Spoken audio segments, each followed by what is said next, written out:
Hey YouTube, welcome back to my channel, Elite Mechanics. Today we're going to start part 2 of the 30K service for the Ferrari 360. So let's get into it.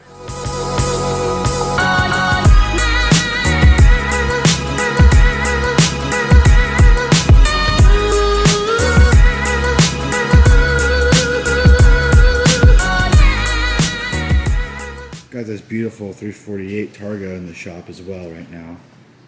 I don't know if I'm going to be doing a video on this one or not, but I figure I'll show you guys. Anyway, so step one. Step one is to get the car in the air to remove the flat bottom. But in most cases, the flat bottoming cannot be removed while the car's in the rack because the rack arm will be in the way. I will show you guys what I mean.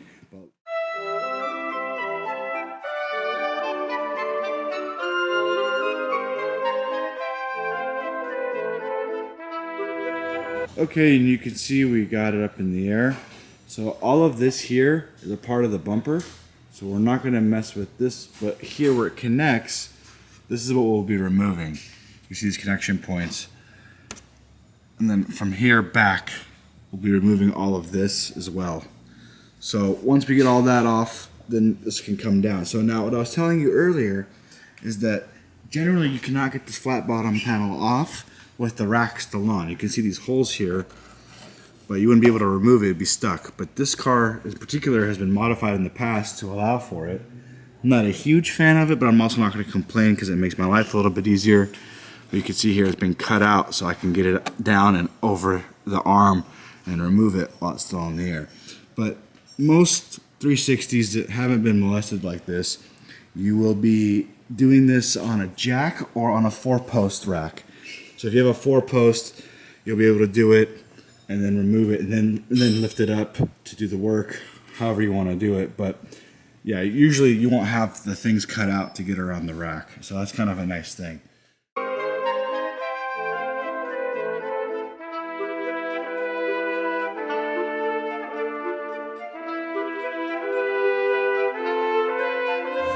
Well, we got the under tray off. Next step is to turn off the battery. So you're going to open the front compartment and you're going to hit the battery switch, if I can find the handle. Here in the corner, you're going to see a battery switch. It's a little knob. We're going to just rotate it to the right and it's off. Okay. Let me get some better light on that so you can see it. That's it right there. Just rotate it to the right and it turns right off. Okay, so here are some of the parts you're going to need. So the air filters, pretty important. Put those in. Obviously the timing belts, the drive belts. These are the mechanical tensioners. These are the Hill Engineering mod. I highly recommend these over the factory tensioners. These are anything from Hill Engineering is just top quality. I really like their products. Oil filter for the oil service, spark plugs, and you have your hydraulic tensioners as well. There's 2 of them.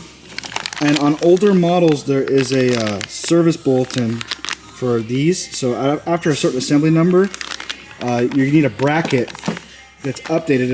I'll post the bulletin in the description, but you add this bracket on, and then the dowel pin goes in and it seats it. On the newer ones, I think any mid 04 and up, they don't need it, but earlier models do need it. And then here's that other hose I said I was going to order, and then the cabin air filter. So that's what I'm going to be doing for this 30K, and these are the parts needed. So now we're going to want to start taking the belts off and the beauty cover. So I'm going to go ahead and get all that stuff done. So we're going to start with this 5mm Allen and get these out. That's going to be step 1. So I'm going to crack them by hand. Then we also have the 2 from the top, and there's these long ones here as well. You got to get up in there with something long. So I'm going to grab a 5 Allen long and get those out.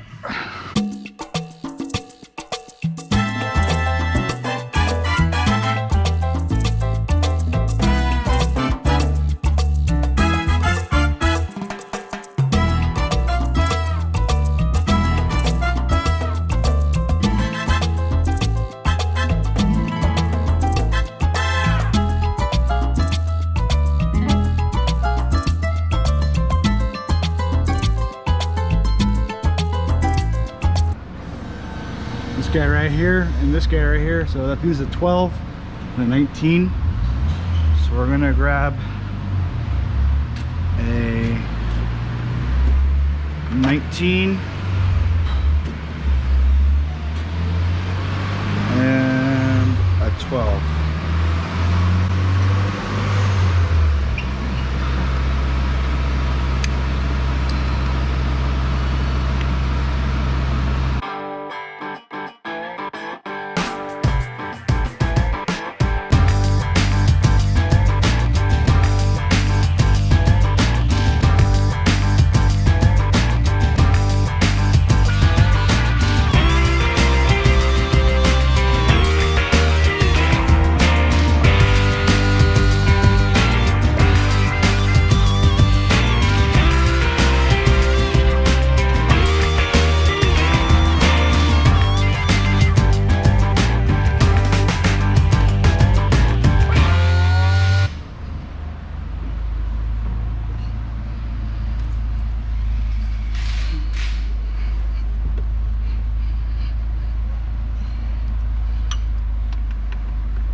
Now we got to remove all the Allens from the timing covers, and on this model there's just 10 millimeters because it had that cover over the crank pulley. So let's go ahead and get that going.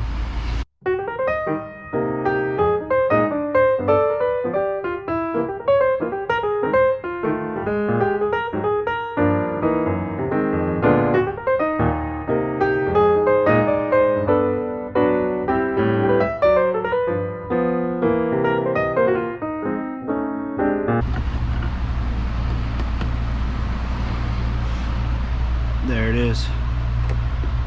As you can see, we've exposed the side. Some leaves. Now we're going to continue and do the same for the other side. Alright, next we're going to remove this pipe. I already drained all the coolant out, or it's mostly water if you remember. I filled it up with water just to move it around. So I'll take the clamp off.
So now you can see we have the belts completely exposed. So the next thing we're going to remove is this dampener box. There's a 10 millimeter in the corner here. There's a long 10 here as well. We need to remove that in order to get access to the crankshaft pulley bolt. So I'm going to use a extension with a 10 millimeter swivel. And I'm going to hit this side first.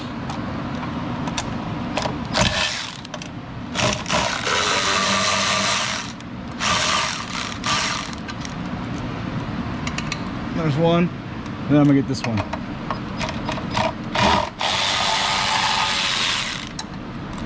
Make sure, as usual, not to lose the washers.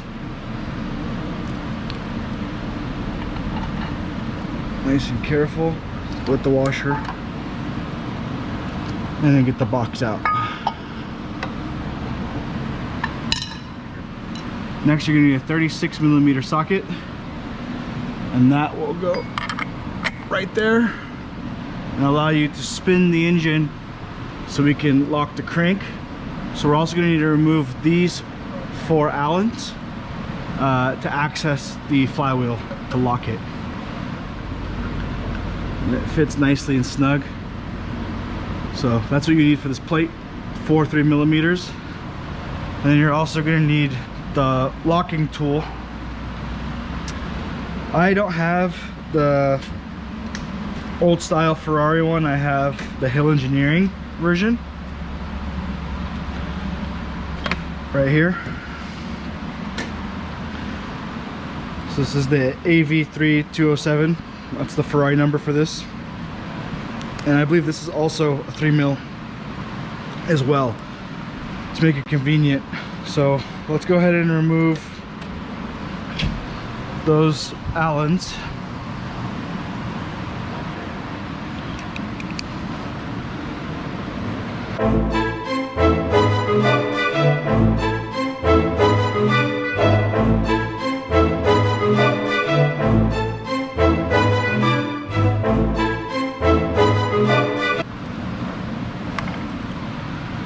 I mean, actually, right where we're at is okay.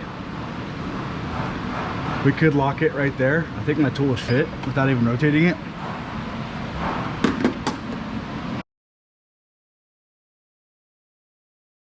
Set the tool up. Yeah, see that's actually perfect right where it's at. But if it's not, you just rotate it till this will slide in. And you don't have to have this tool either. You could put it in 6th gear or step on the brake, or there's other ways around this. I wouldn't want to do that. I want to do it the way Ferrari wants it done. But I'm just saying, you know, don't think the service can't be done because you don't have this tool. You could do it. It is doable, but it's better to plan ahead. When you buy your parts, maybe buy this tool. If you own this car, it's a good thing to have. But yeah, I would prefer it done with a tool personally. And if a client's paying me to do this job, I'm going to do it just like the factory would, and use the factory tools. So you're going to get that nice and flush and tighten all these up.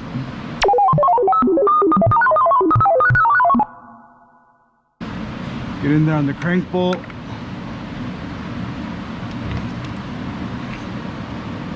And it's locked. Our tool is doing its job. Oh, it's really tight. It's really tight. Oh, I feel it loosening, which is good.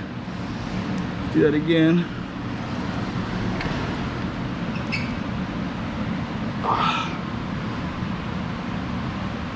Ooh. Yeah, that's no joke. That's super tight.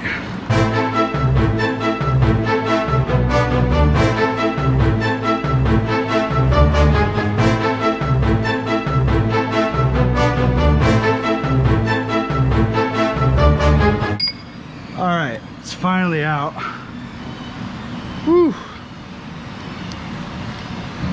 Has some Loctite on it, looks like.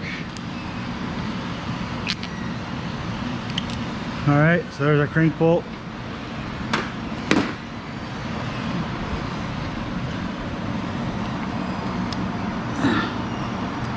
Oh yeah, our crank pulley is definitely Loctited back on. Pulling out pieces of it in here. It's probably not going to be the easiest to pull off now. Generally these come off pretty easily, but that's going to make it a real pain to remove. So I'm going to probably spray it down with something and try and work it off slowly. All right, after a little bit of persuasion and some penetrating fluid, I was able to actually just kind of pull it forward. You can see the brake right here.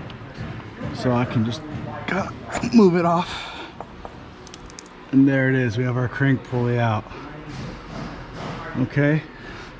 Now the next thing that I like to do is I like to use something like PVC pipe or something to take up the gap. Something that's relatively close to this spacing. Next, we are going to turn the crank to TDC. Now, this isn't the right way to check TDC. I'll show you that in a second. But what I'm gonna do is I'm gonna line it up to the marks that already exist.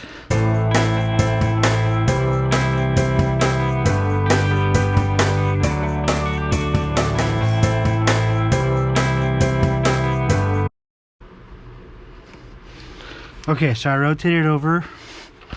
So last guy's marks. Whoever was in here last who did the timing service, you can see these two match. Same on this side. You got those two. And then I noticed on the crank, I don't see any markings. So they didn't mark the crank side, which is okay. None of this really matters because we're never going to trust someone else's marks. You're going to make your own. And that's how you're going to know it's correct. But first you got to make sure that it is at top dead center. So what we're going to do next is we're going to go to the back of the cam housing on the valve cover and the cylinder head and check to see if TDC matches there and if these marks are accurate or not.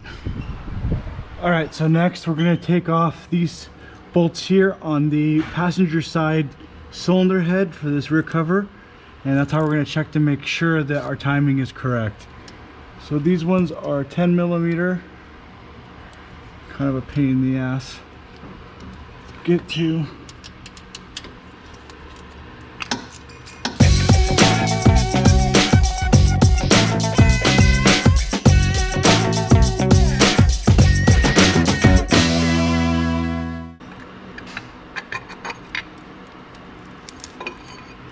There it is, there's the cover. And now, get this red stuff off. And we'll check inside to see if we are actually truly at TDC. So if you look here, you can see that we're looking at the cam itself and the cam girdle. It's really hard to see, but if you look right in the right light, right here, you can see the cam and the girdle match up the markings. And you check this other side as well. That's how we verify our marks, and that's the best way to do it versus trusting someone else's marks. So now we know that by the book this matches. After checking this side, you will also need to check the driver's side as well. I'm not going to show that because the process is the same. I highly recommend using a boroscope because it can be very difficult to see these markings. But we are in time, which is what we wanted. Okay, so now we got everything set and we verified timing on the back of the head. You do need to do the same thing on the other side. So we did the passenger side to check bank 1. You take off the cover on the driver's side, do the same exact thing, make sure the lines match up so you know you're good. Now, from the factory, there's supposed to be timing marks, but you know, over the years they wear away or whatever. So I'm assuming that these marks here were just covered over the factory, so the factory should be yellow, so someone might have put red. We're going to do the same thing just for our peace of mind. I'm going to use some nail polish, something like, you know, bright. We're going to mark the crank and the cam just in case anything slips during the process. I want to make sure everything's okay. So we're going to go ahead and mark it up. So I'll put a little line right here and right there. So those are lined up. We'll do the same thing here.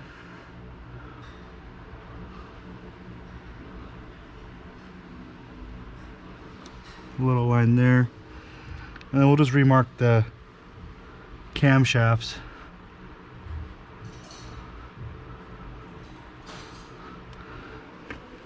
And same on the side.